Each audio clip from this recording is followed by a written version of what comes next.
And we're good to go. Well, welcome. Good afternoon, good morning, depending on where you're dialing in from. My name is Charlie, and if this is the first Koala Wednesday webinar that you have joined, then you are very welcome.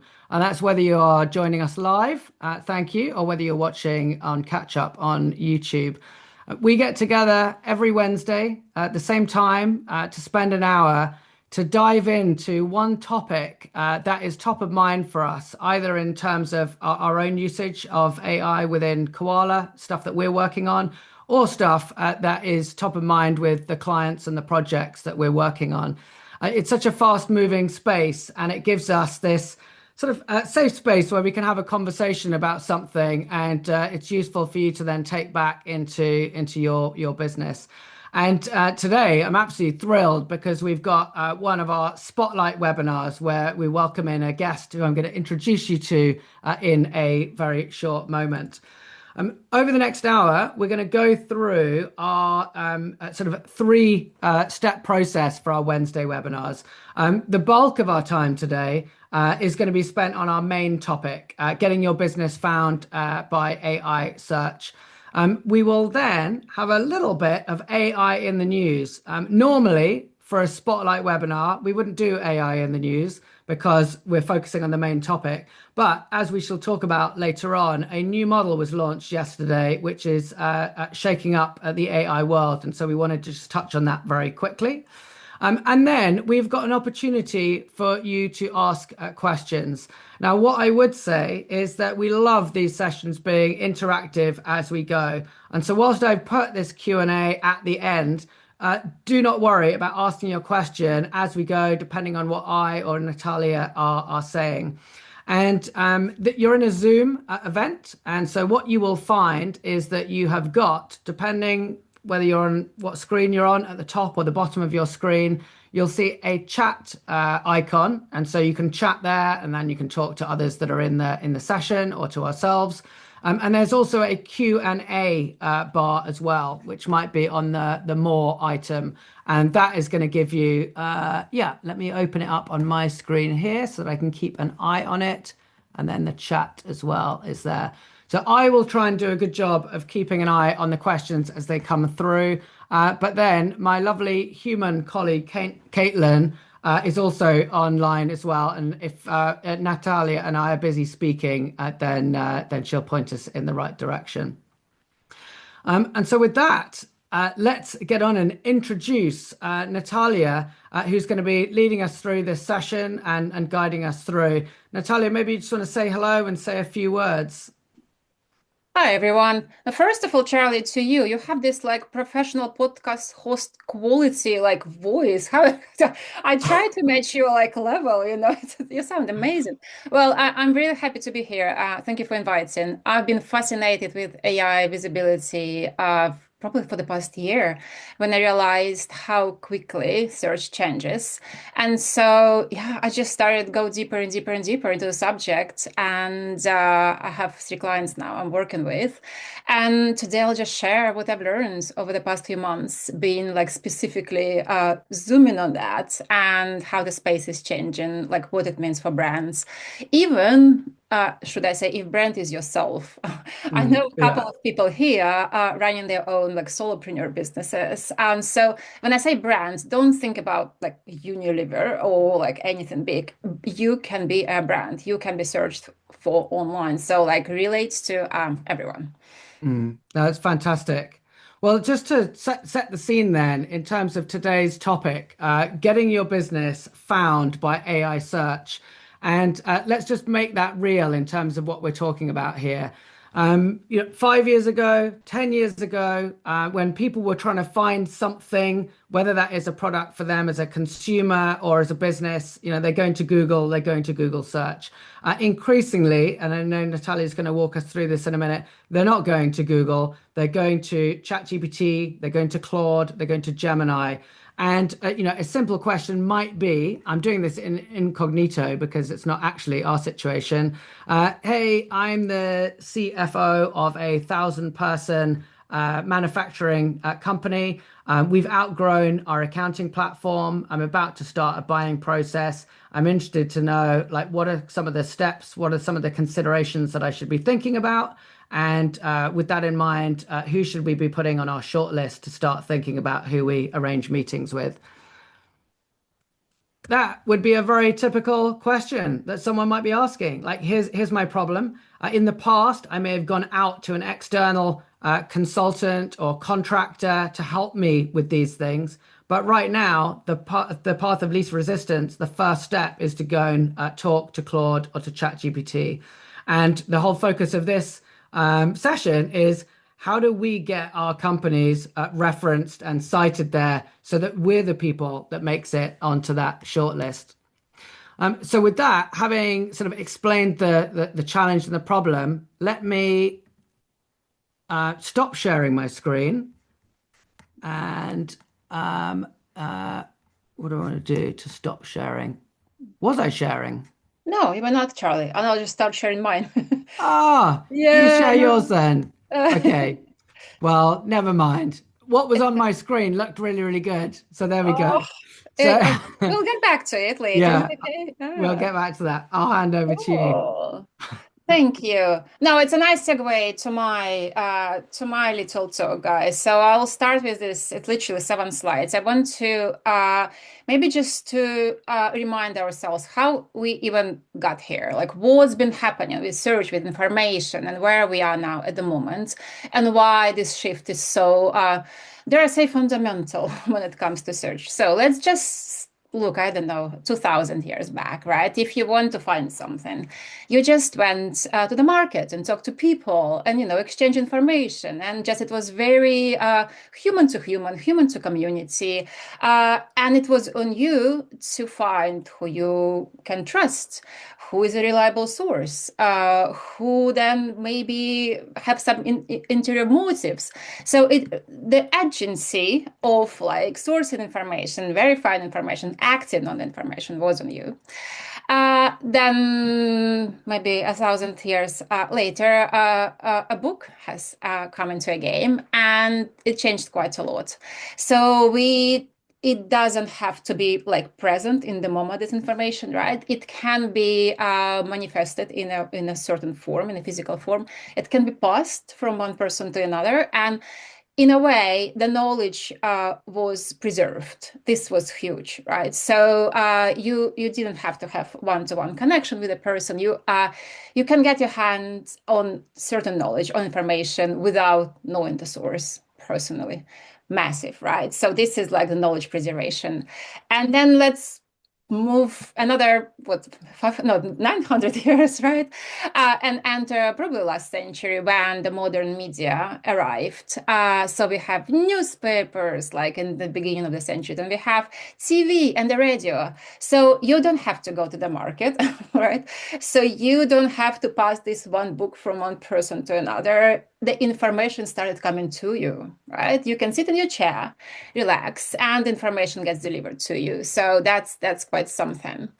And this is when influence started also taking shape. Of course, you can think of advertising agencies and their hard work to say the package information that was, could be useful to a consumer of the information. So ways of playing with narrative information, this is when it's happening.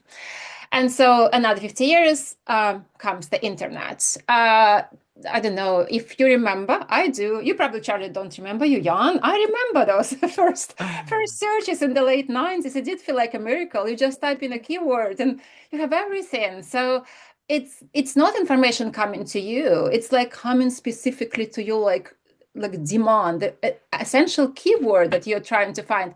This was huge. That felt like it felt groundbreaking, right? So in internet was with us and still is, but in a way how we conducted our research for a good 20 years. And then, of course, the big moment is when LLMs came in 2023. And when probably first week ChatGPT was released, I was like, oh, holy Essentially, the search is never going to be the same. This is something else. And I haven't changed my opinion since then. It has become different, right? So we moved on from this, like, put in a keyword, I don't know, shoes, to having this massive, like, long tail contextual question that is so unique to you, to your situation, to your content, to your context. And then LLM bring back the answer specifically for you. This is like huge. I was this morning at London Tech Week. I was telling the guys, and one of the speakers were a lady from Trainline who's responsible for AEO, and she said, goodness, 3 years ago, people would be just typing London to Paris. That's it. Now people are saying something. They open an LLM and they would say, I'm traveling with my whole family. I have a children, 8 and 13. We have pairs of skis. And this request is like 6 words long. And this is your context, that request. And of course, LLM returns an answer. So dramatic change, so extremely personalized. The next era will be agents, when you probably will be taking even less part in the search process. So if agents, your personal agents will know you so well, they'll probably run search on the background. So you won't even have to worry very much. And even Google announced it recently that that's what will be happening. You will have dedicated agents running search constantly on the background. So if you waiting for a sale to happen, you will be notified without having to like go and check. So what's now let's zoom in into our practicalities, into like what technically like has changed. No, like who is searching, another one before we go there. So just to like capture what changed and like why it's different. So pre-internet, the human was in the center. There would be source information, comparing, ranking, and hopefully deciding. Internet, still information is more organized, but it's still you, the human, who is searching. You're clicking the blue links, right? You're like, okay, I trust, don't trust, looks good, doesn't look good. So, and still the decision is up to you, right? And comparison is up to you. LLMs have changed that. So the answer come in a kind of a prepackaged way. A lot of things been done on the background. You haven't seen them. How LLMs rank information. Why are you showing this specific like 5 recommendations? What's happening to the others? So there are a lot of things that you did not take part in, right? So they've been done for you and specifically for your context. And of course, in the next agentic era, we'll have AI agents that will be acting without even you being like in the loop. So what I mean, for example, now, and we are here on level 3. So if I'm searching a summer camp for my daughter, I'll say, hey, LLM, I'd like to find a summer camp for my daughter. She loves dancing and da, da, da. And I have a list of results. It's still up to me then to go and act on the results. If I have an agent, I'll say, hey, if you find a camp that kind of qualifies according to these parameters, just go and book. Don't ask me at all. So I won't even be part of that. So that's the next step. And the expectation is we are getting there, obviously with different like paces in different areas of life, but that's kind of there. Let's talk about this stage we are today, right? So that's where our today's work happens. Like, what is the categorical difference between traditional search and AI search? The first is really how search is done, as we already discussed. So we used to compare web results, right? So I have links, I click, I compare, I make a decision. LLMs interpret things for you. They understand your request and then make judgment. We'll talk about that, and then return already predetermined kind of answers. If you are a brand, your goal was to rank in search. Remember how everything was about where you are in Google search, and this famous joke, where is the best place to hide a dead body is on page 2 of Google search. So this is like we're out of that. So we're not still a noble goal, but we know the organic website visits like really, really down. So now we aim to become that thing that LLM recommends. That is our goal as a brand. We want to be in that answer. So what Charlie entered at the beginning of this conversation when he asked about accounting software, we want to be that accounting software that is being recommended. Brand focus used to be keywords and metadata. So we worked with this equity on our website. We optimized for keywords. We work with metadata, like really kind of teaching Google that we are that thing that the person needs. So now we're moving towards LLMs call entity associations. Very quickly, it's not a difficult concept. So LLMs are essentially representation of our physical world, right? So they try to map where things are and how they relate to each other. So entity is pretty much anything, your product, your brand, your service. So LLM is trying to understand how those entities are connected and where exactly you sit, right? So, and you need to be very articulate in that. So that's where brand narrative and messaging is important. So it is this believe that when LLM scans your website, it acts as it's a good metaphor to remember, it acts as a busy editor, right? It needs to very quickly understand who you are. If it doesn't, then it struggles to place you in the world of connections. Where exactly do you sit? What is your role? What do you do, right? So it's important to think about LLMs as representation of the physical world and make it clear where you are in relation to everything else. Because why? Because LLM is a vector connected kind of universe of like semantical vectors, right? So that's relations are everything for an LLM. If you're confused, don't worry. It's not as difficult, promise. So the trust. In the past, we used to rely on backlinks. The more sites refer to us, the better. The more authority we have, the more trust. LLMs want pretty much kind of the same, but a slightly different form. They want more signals from the whole kind of ecosystem, from forums, from discussions, from third-party reviews to prove that your brand is what it says it is. It wants consistency between what you say about yourself and what signals from everywhere confirming or not confirming, right? So if you're saying you're the best software for accounting, we need more than you say that, right? We need reviews, we need other people praising you, we need case studies somewhere, we need an expert talking about you. Then you're good to go in an LLM response. Ecosystem, that's the biggest shift of all. If you remember one thing after this webinar, it's that it used to be website used to be the king, right? And we optimized everything on the websites to be ranked. This is gone, and I'll show you by how much it's gone. So what we call now is omnipresence. So an LLM would be pulling from everywhere to make an opinion about whether your brand is what the customer is looking for. Approximately website accounts to, different research, but like 40% of the whole kind of success. So think about this like, yes, that's half of the deal, maybe a bit less. And the other half is coming from elsewhere.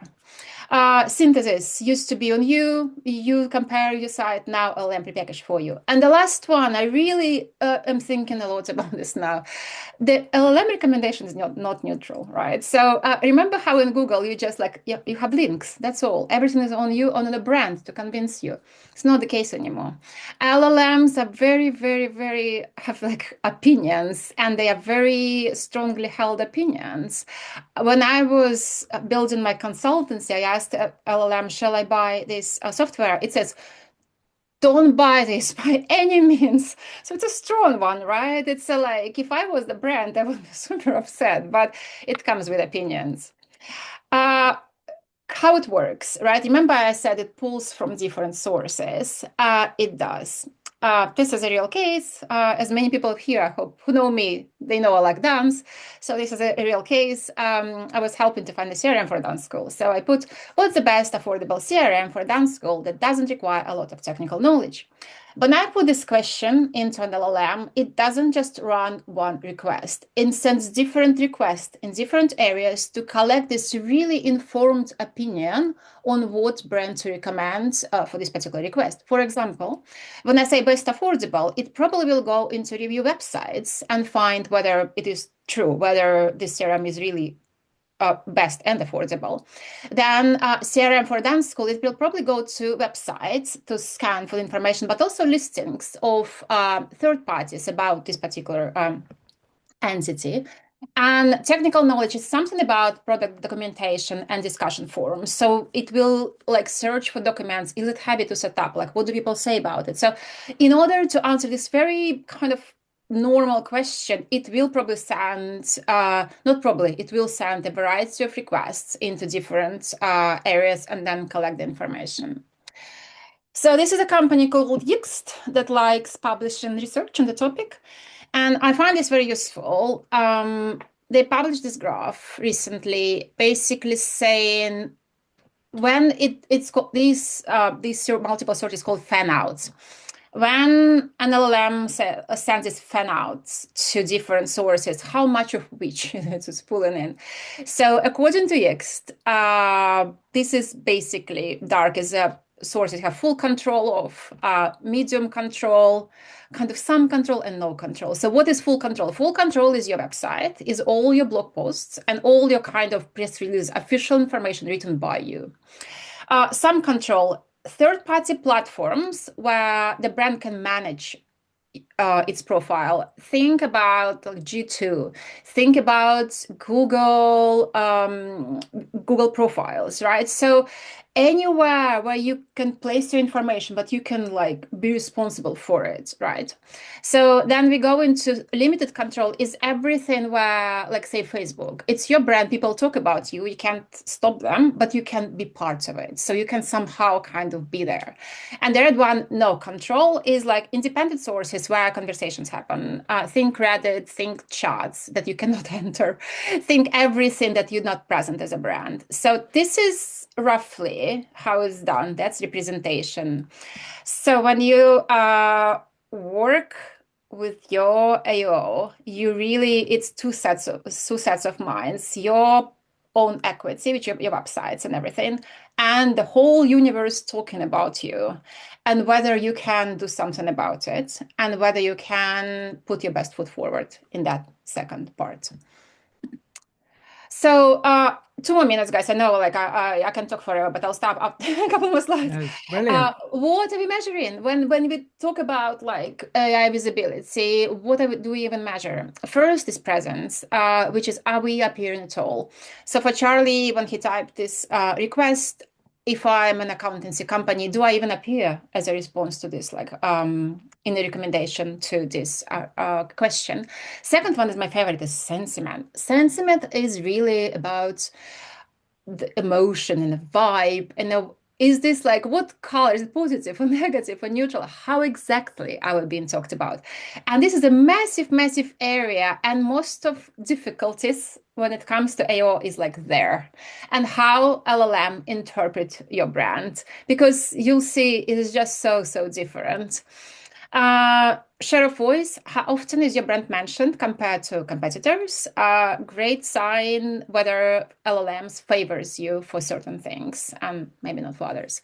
Intent specific visibility, I do love this one because for any brand, some use cases are more important than others. If you're the brand who's specifically working with the hospitality industry, you really want to come up for requests about if I'm a cafe and I need a CRM, what do I do? Like if this is your target, you really care about that stuff. So intent specific visibility is important because it like forces you to focus your efforts.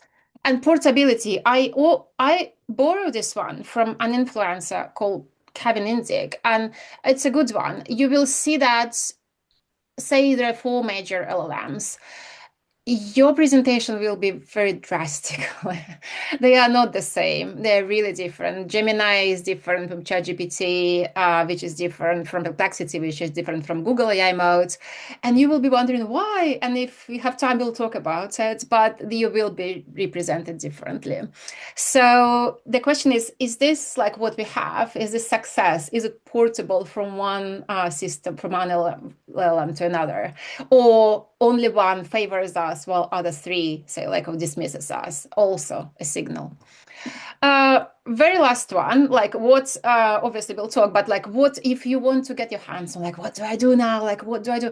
So very easy. Of course, there are specialized software, which is plenty that you can use to measure your success in LLMs. But really, it can be easy. When I want to run a manual research, quick one, right? So I will take 12 to 15 prompts and run across four major LLMs.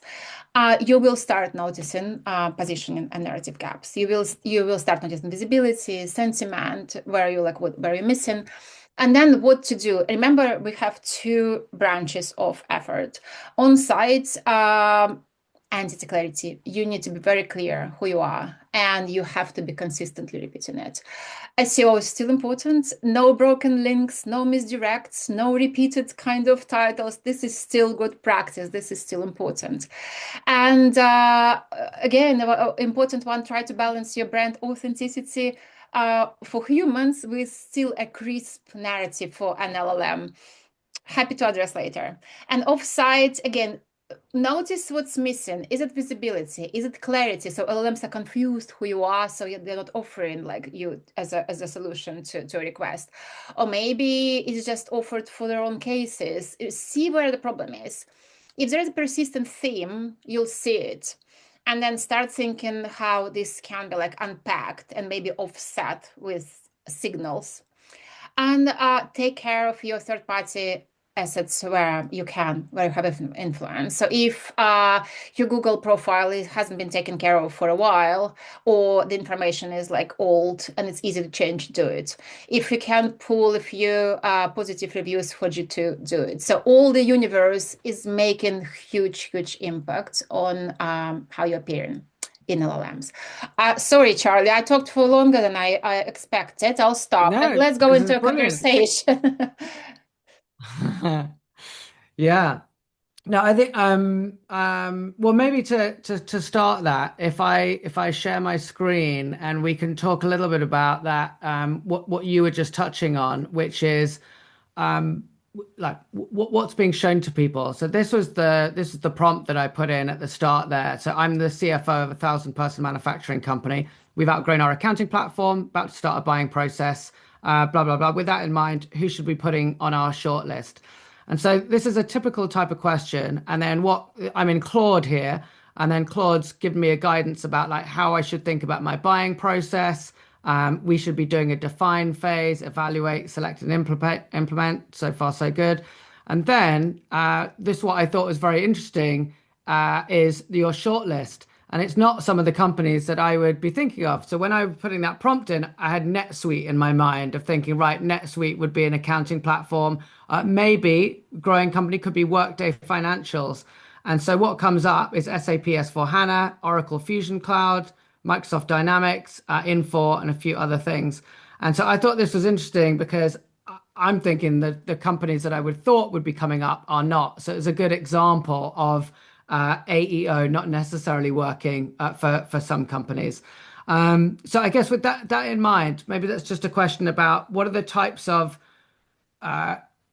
questions that we're thinking people are asking. You touched on it a little bit that it's maybe different and more detailed questions these days than they would have put into Google.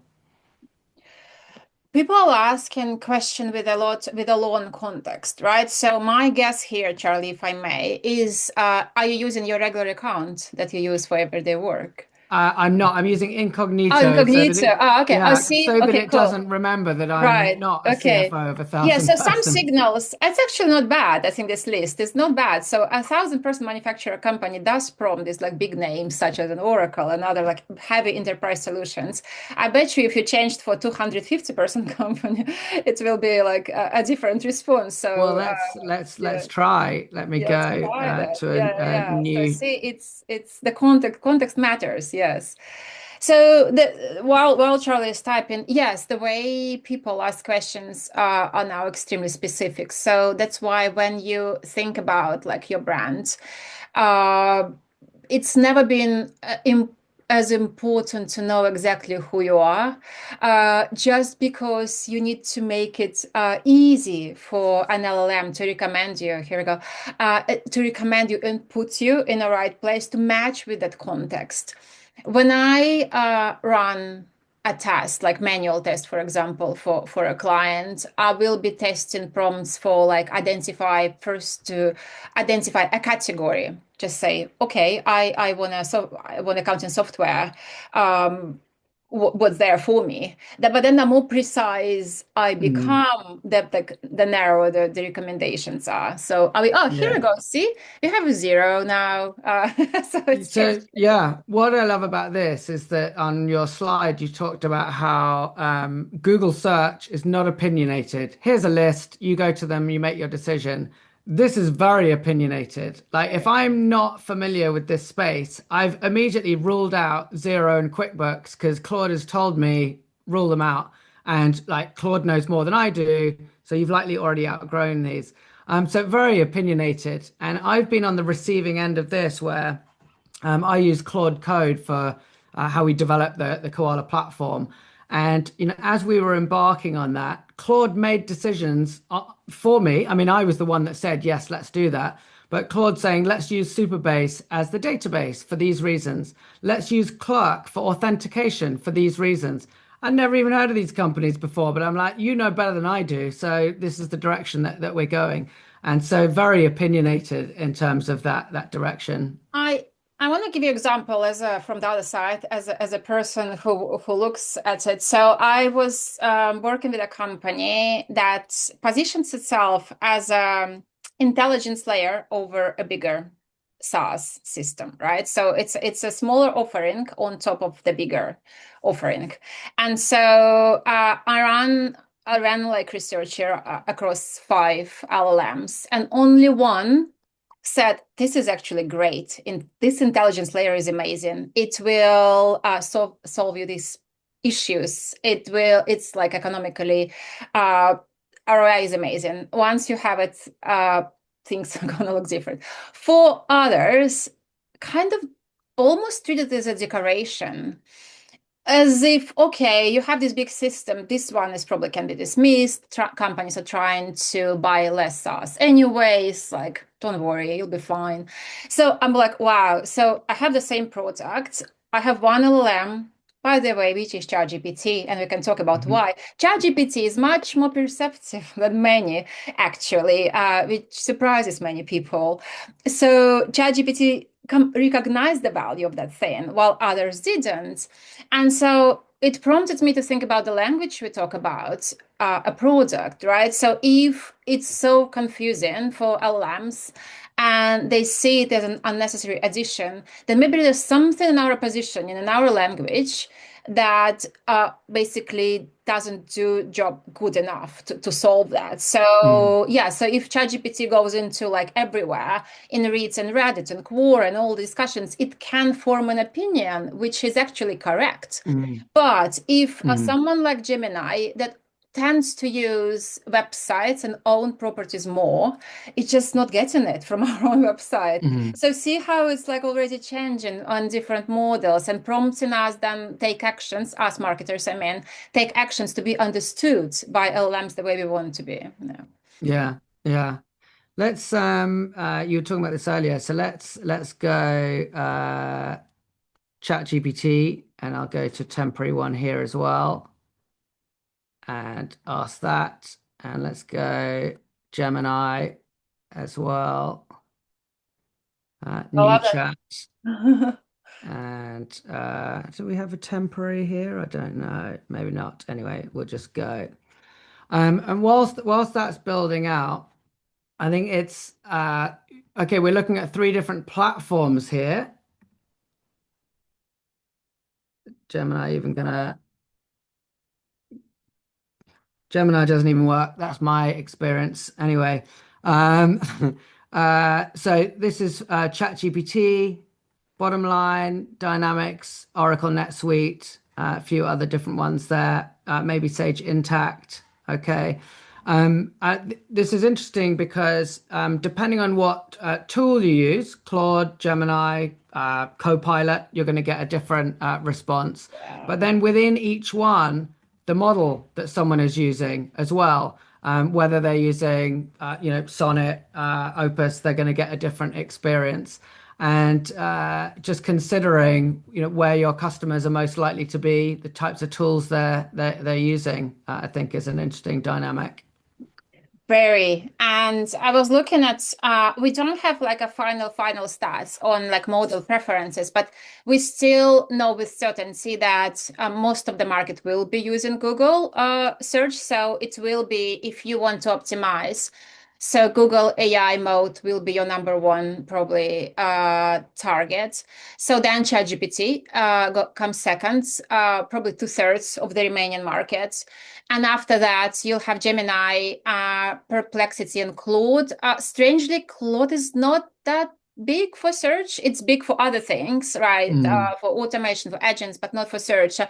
I know Perplexity is favored by journalists and people in marketing, so who wants to this like factual and research data. So, but that's your kind of levels of popularity. I would say Google A mode, then ChatGPT, then Gemini, then Perplexity, then Claude. And mm, again, not solid market shares, but kind of approximate market shares. And yes, they'll have different preferences, and you will be featured differently in all of them. Yeah. mm.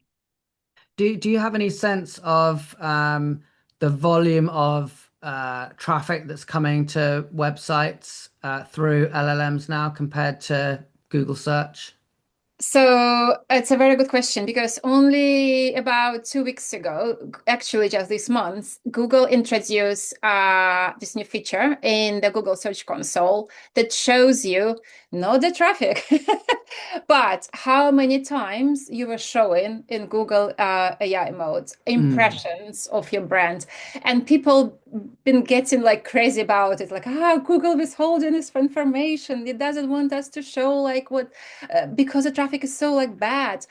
It's a tricky one. You probably everyone heard about zero click, right? So zero click is a situation when a user asked a question, learned everything they needed to know without ever visiting your website. Like Charlie is doing now.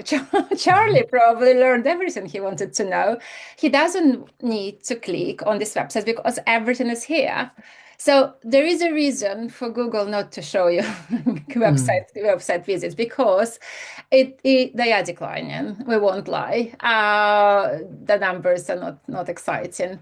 So that's what I started with. We're now optimizing for appearing within LLMs.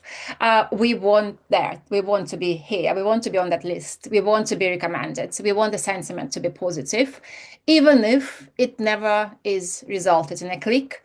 When I work with brands and they say, well, how do we know? I say honestly, just by inbound like requests, because mm, if you see some, well, if you just have a inbound request as if out of nowhere, please do take care to, if possible, where possible, to just ask. And mm, it turns out people say, yes, I did found ChatGPT recommended me to you. I've heard these stories from all over the place. Some small design studio in Spain saying, what is happening? Why are all these mm, like customers? But apparently somehow it was favored by an LLM. It kept being recommended, And so yes, you will see traffic. You might not know where it's coming from. So do ask at this point. We're mm, getting better at measuring it. But again, like Charlie today, for example, you read the things, you probably now close this in a few brands on your mind, right? Like tomorrow you take another step, mm, attribution will suffer. We will mm. not for sure. You were influenced by this Yeah, discussion. yeah, yeah. Yeah. I mean, if I am in this fictional, now I'm 250 employees, these searches. But we've got NetSuite, we've got Dynamics, we've got a few others coming in, but across all of them, it's the same sort of four or five platforms. And so basically, as a potential buyer, my mind is probably influenced. Like this is what the market is sort of saying. And there may well be some nice sort of challenger brand with a great salesperson and a great website. But already, I'm being influenced by what I'm seeing, and that's probably going to be my shortlist.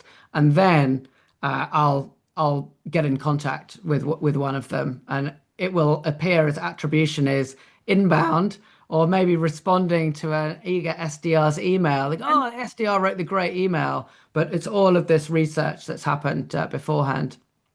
Exactly. And actually, what I say, this situation when you keep seeing the same brands, it's not that common.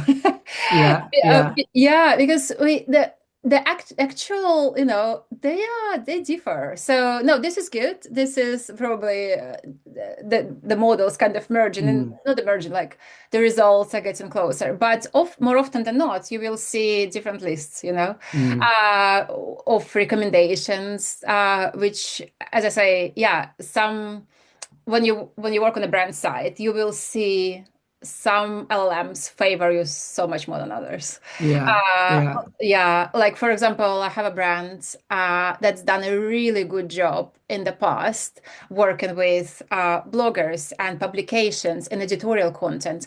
And we know for certain Google loves editorial content. So Mm, Google go and search websites.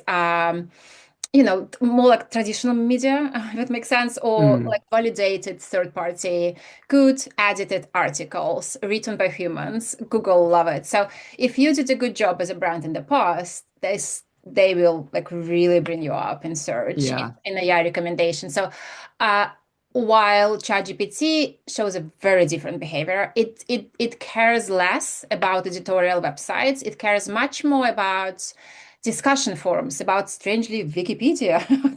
It's Mm, very high on the ChatGPT list. It cares about um, Reddit and all these kind of specialized discussions around your brand more than clean editorial content.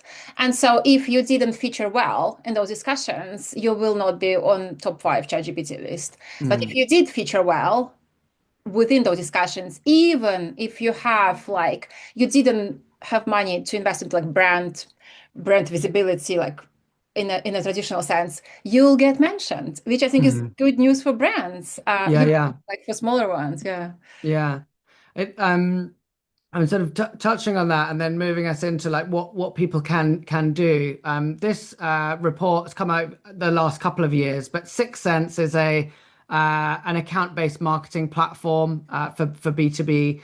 But they've done this research a couple of years in a row now of interviewing, I think it's about 4,500 B2B buyers. Oh, so 4,000 B2B buyers.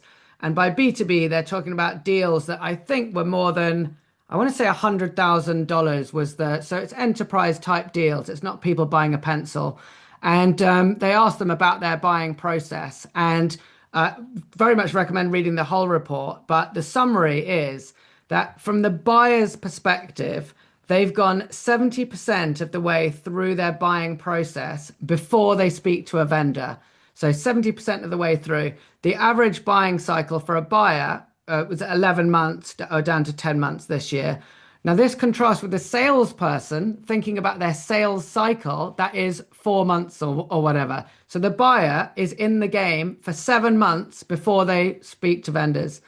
So the second thing, right, the buyers consider that they make the first move 70% of the time. I think, is that right? Where we are. Anyway, I'll say that I know this because I read the report. So I think 80% of the time, the buyer says they made the first move. So this is important because you've got a sales team, you've got SDRs, they're writing the most amazing email. No, they just happen to have landed their email in the inbox of the person who is now ready to speak. So the buyer thinks 80% of the time I pick up the phone first. And then the third number that is really interesting is that 80% of the time, the first vendor that the buyer speaks to is the one they buy from. So, like having come from a sales world when you think you're in control and we've got our campaign and we've got our sequence and we know what we're doing, what the buyer says is, I'm doing 70% of the work myself. 80% of the time, I'll then pick up the phone, and 80% of the time, the person I pick up the phone to is the person I'm going to buy from. And so, where this feeds back into the AEO is right. If your buyer is spending 70% of the time doing their own thing not wanting to speak to you, like how do you help them in that phase? And it's for me, it's all of the things they're trying to research. Like, how do I build my team? How do I build a budget? How do I understand this category? How do I build an RFP? All of the stuff that has got nothing to do with buying the solution, but it's like understanding their world. And so maybe I'll pass that back to you, Natalia, in terms of as you're thinking about the types of content, not necessarily just where it is, but what's the types of content that is feeding these responses. This is fascinating. I haven't seen it, Charlie. Thank you very much. No, that's it. It really supports this whole idea that, and I bet you, even when they pick up that phone, they still in parallel go and check everything in Yeah, LLM. yeah, yeah, yeah, yeah. You know, so it's definitely an advisor there.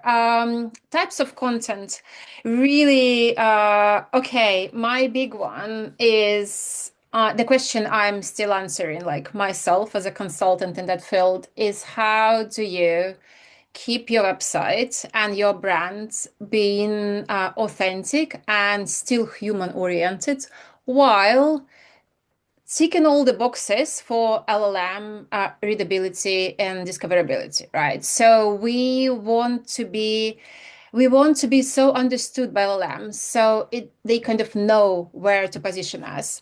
There is a good piece of research saying, and I think it's you can probably trust that it does kind of just basically LLMs make decision based on the first third of your copy on a website. Mm. So if you didn't say by then who you are, what you're for, you probably lost your game, right? So for example, if I work with we start like with on a website, we start with a very kind of simple thing. Is it clear, like at the first glance, who you are and what you do? I'm in technology. You probably, Charlie, noticed that so many times, even as a human, I read it like, what, what did you? Yeah. It just takes me like has a 5 pages. Transformation, Yeah, for yeah. everyone. Like, what exactly? Strategic global leader. Yeah, exactly. What? Yeah, so this is out. Doesn't work. So I spend time with companies to really like just say it, just say it what it is. So I would probably keep the main tagline. If you want some brand, some aspirational tagline, I'll keep it because I'm all for keeping humanity. But the second line needs to be that what you are and what you do. Then you really have to be clear, like if you're talking about technology, where you sit in a tech stack, right? So that is super important to say. So the LLM doesn't like go around like trying to locate you where you are. So like remember entity association, where you are in relation to everything else, right? So this is important to articulate.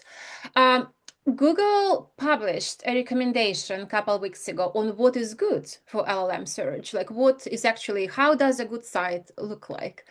And they are very reasonable recommendations. One really caught my eye. It says publish non-commodity content, non-commodity useful content. What is non-commodity content? Well, if we assume LLM's been trained on the world of knowledge, they know quite a bit by now, right? So in order to be cited, in order to be brought up in a conversation, say something that is not already there in the training Mm. data, right? What is it? Well, these are new original research. These are case studies. They are interesting takes on an existing problem. This is some novelty that just you are bringing into this world. If this is the case, then of course there's a higher chance that you will be brought into a conversation. I will again. I'm going off Google because it's still the biggest kind of search engine. The recommendation is don't go into this game of okay, step back. Maybe like a half year ago, it was like, yeah, let's publish a lot of AI generated content for each use case because it's like LLM, like pull it in, it's great. Well, it's not that great. So the systems, they're not like stupid, right? So they are good. So don't try to cheat that. Like, don't Mm. publish 500 pages, the same thing for like tiny differentiator. That's not going to work. So content that is genuinely understood, well structured, clearly written, ideally has some novelty to it, really solves like an issue, and LLM understands where to put it in the entity association. Um, When it comes to combination of human slash machine, I do advise keeping the voice. However, this is still such a murky area, even for me, because, for example, Google says, okay, publish your authentic content, make it like super like interesting for humans. But then the other recommendation, make it clear for LLMs. So which one is Yeah. that? Humans like narrative, they like some, some storytelling. LLMs are like busy, right, to deal with all of that. They want Mm. like minion, they want it quick, they want it now. So you need to be much more crisp, more concise, more like pressed. So I'm trying to solve that for my clients. I want to keep their voice, but I still want this like bits of the things like paragraph that could be easily extracted. And I just imagine questions in my head, like what I don't have to imagine. There are tools to know what questions are being asked, right? So I imagine a question and I'm like, okay, is it a good answer? Like you say, I am like, let's come back to my dance studio, right? I'm a dance studio. I need a CRM system. Like, is this affordable? Is it easy? So I imagine, is this the question? How does a good answer look like? So it's like, boom, and brought as an answer straight into LLM. Mm. So yes, it's still, I remember it will be read by humans, but it will be processed by LLMs. So Yeah. it's a kind of the nutrition balance of being you, but be clear, crisp, and understood. And sometimes it involves some soul searching because some brands are not as clear about communicating. Yeah. Yeah. Yeah. It's as we bring the conversation to a close, we're obviously in the AI world, and people would think that we're all in on AI and it's we're anti-human, but actually I'm super bullish about the future of humans. I got 4 kids, and I'm like, if you get this right, then you got a great future ahead of you. And this is a good example that when SEO first came out and search, people try and game it. We're going to come up with these little hacks or whatever, and then Google just clamps down on that. And the golden rule for SEO is if you write really good, valuable content that helps your target reader or buyer, they will find it, they will link to it, the machine will do what it needs to over a long period of time.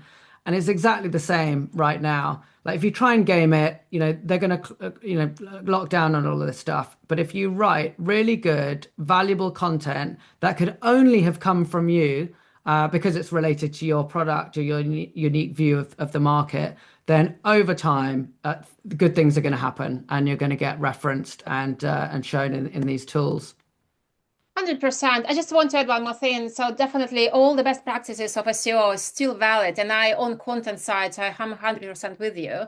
The new thing with AI search is all the signals we're getting from the rest of the world, right? So Mhm. into the responses. So I'm noticing, and all these LMs, they are not very forgiving in a way. So if I don't know. There was a comment in 2018 left on a popular website about your brand. It may come and haunt you.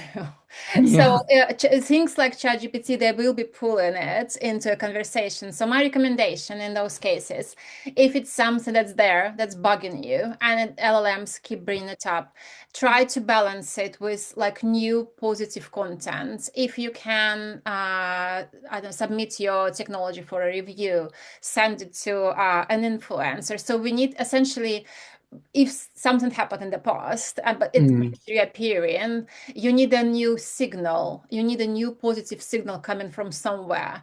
And yeah, there are ways to be creative. There are review websites, as I said, influencers, even editorial reviews. So we need Mm. some novel signal that will be louder than the old signal that is maybe kind of not very good for your brand reputation. Yeah. I wanted to Well, add. I'll give you a little test, and we'll see what happens, because this is a live situation. In the name koala, actually, my wife and I, this is good. This is probably because I'm asking it, so it Mm, knows. Okay. yeah. But my wife and I ran a babysitting platform called Koala, Ah, and for years we're trying to, let me go here, trying to get rid of AI knowing that it's the babysitting platform. What is Koala? I have to do it in a temporary one because my Claude knows exactly what Mm. it is. Okay, well, we haven't got You did a babysitting good anymore, job. which is good. I've spent a lot of time going to websites where we were listed as a babysitting platform and saying, Ah, please, can you remove that because then it's all well feeding done. feeding in. I Um, have I have a fun exercise for a group. So there is a new research about changing of your like brand proposition. Like how long does it take for an LLM to change information like about your brand? Say for example, you change something either on your website or in the like outside ecosystem of your brand. How long does it take for an LLM to present that information to the public? Give me the minimum and maximum number of whatever you think it is. Are they mm, days? Are they weeks? Are they months? Put it in the chat. Let's just see what people say. Kind of the minimum and maximum number of mm, time yeah. uh, that takes an LLM to kind of update the knowledge about your brand. What do you guys think? Like, what do you think it is? I have an answer. I read the research, so I'll tell you. Yeah, Charlie, I, you can share I, your guess. yeah, I think it used to be long because it was all about training the models. My experience has been it's getting a lot quicker because it's supplementing its pre-training knowledge with either post-training and then with what's going on. But as I'm experiencing, like it's taken a while to get it to forget that we don't do babysitting. Mm-hmm. Couple quarters, okay. Anyone else wanna guess? So yeah, so today's Caitlin, my girl. So it's getting insanely fast. And it's a really good news for everyone. They update information like this. So the shortest time of updated information on the website to appear in LLMs is 6 days, and the Mm, longest time is 37. So if you updated something, be sure like you will know within a month yeah, it will be there. So it's like compared to SEO, it's like it's light years, yeah. it's super fast. No, that's Yeah, amazing. yeah. Natalia, I'm gonna wrap up. I'm going to have 2 minutes on AI in the news so that we finish on time. Okay. But thank you so much for everything that we've Cool. talked about. I'm not going to go into detail on this because we will finish on time. But just yesterday, Anthropic launched a new model which is called Fable 5. Now, you might have heard in the past few months that they had this sort of secretive, super powerful model called Mythos, which was too powerful to release to the general public because it was so good at uncovering bugs and cybersecurity issues that if it got into the wrong hands, it was going to destroy the whole planet. And so they've still got Mythos that is in a limited preview for a subset of companies, but Fable 5 is a safer version of Mythos that is able to be released. Each time we show you these benchmarks, all you need to know is that the numbers keep going up. And so if I just take this agentic coding up here, ChatGPT 5.5, 58%, Opus 69%, and this is now at 80.3%. So this is really a frontier model that has come out. It is able to tackle way more complex tasks, way more long-running tasks. And I think if you're in engineering and development, you're going to find this super powerful. If you're working in complex analytics or biomedical or healthcare type research, you're going to find it super helpful. You're going to find this in Claude, just in your model picker. It's up at the top there. Now, you would not be using this day to day in the same way that you shouldn't be using Opus day to day. Sonnet 4.6 should be your daily workhorse. But if you are working on very complex tasks, then it's worth knowing that it's there. It uses tokens at twice the rate of Opus 4.8. So there is a cost to it. And it's included in Team and Pro accounts certainly for the rest of June, and then they might limit usage for it. And through the API, you can get access to it as well.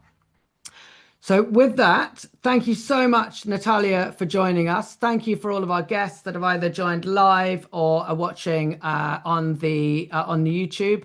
Next week, and this is good timing with Fable coming out, we're going to be talking about token costs You might never have heard of a token a year ago if you're in finance, but now it's going to be one of the biggest items in your P&L. And so we're going to be talking about how you report on that and how you can minimize that. And we'll see you same time next week. Thanks, everyone. Thank guys.